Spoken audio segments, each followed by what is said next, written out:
Yuk kita bahas prinsip ke-11 dari teori manajemen administratif Henry Fayol. Apa itu prinsip ke-11? Inisiatif atau inisiatif. Bahasa Inggrisnya sama bahasa Indonesia ya. Beda tulisan aja. Pengertiannya apa sih? Mendorong terjadinya inisiatif dan kreativitas di semua tingkat jabatan akan menghasilkan kemajuan bagi organisasi baik perusahaan maupun non-bisnis. Kenapa? Dengan adanya inisiatif baru, maka akan ada kemajuan. Diperlukan inisiatif baru dan kesempatan untuk berbagi dan ruang untuk kreativitas guna membuat organisasi menjadi lebih baik. Maksudnya ruang untuk kreativitas apa sih? Maksudnya berbagi apa sih? Jadi kalau ada ide baru, ada ilmu baru, ada temuan baru, ada kesalahan yang diperbaiki, itu harus dibagi ke semua, diceritakan, ya diposting, sehingga yang lain belajar. Lalu dikasih ruang untuk kreativitas. Orang-orang dikasih waktu dan dikasih proyek untuk mengaplikasikan, untuk mencurahkan kreativitas mereka. Sehingga ada ide-ide baru, inisiatif baru. Manajer harus mendorong inisiatif di antara karyawan yang memungkinkan mereka untuk mengambil tindakan dan membuat keputusan yang kreatif dalam batas wewenang mereka. Dan ini akan membuat organisasi menjadi lebih maju dibanding kompetitor. Selanjutnya adalah prinsip ke-12.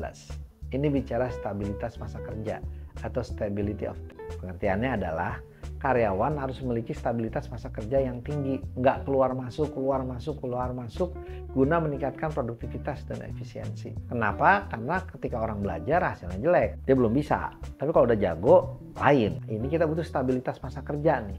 Stabilitas masa kerja yang baik akan meningkatkan motivasi dan kinerja karyawan. Ya, pada gilirannya bikin organisasi lebih baik. Pergantian karyawan yang sering, ya, yang terlalu banyak terjadi, dapat mengganggu efisiensi organisasi.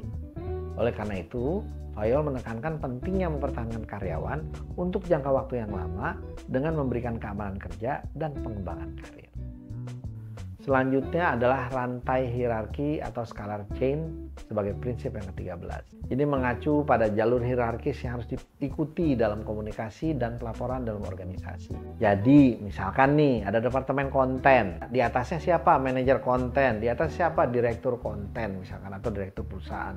Itu dia harus lapor tiap hari kerjaannya, targetnya, pencapaiannya. Lalu ada apa-apa, minta izin, dia komunikasi. Kalau enggak bisa terjadi petunjuk yang bertentangan serta otoritas yang membingungkan.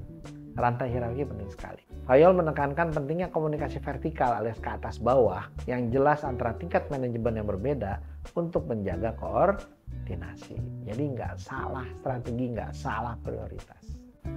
Yang ke-14 adalah semangat korps atau esprit de corps. Semangat kerja sama kelompok, kesatuan identitas. Kita kan departemen finance, kita kan departemen konten, kita kan departemen IT, kita kan anak AI.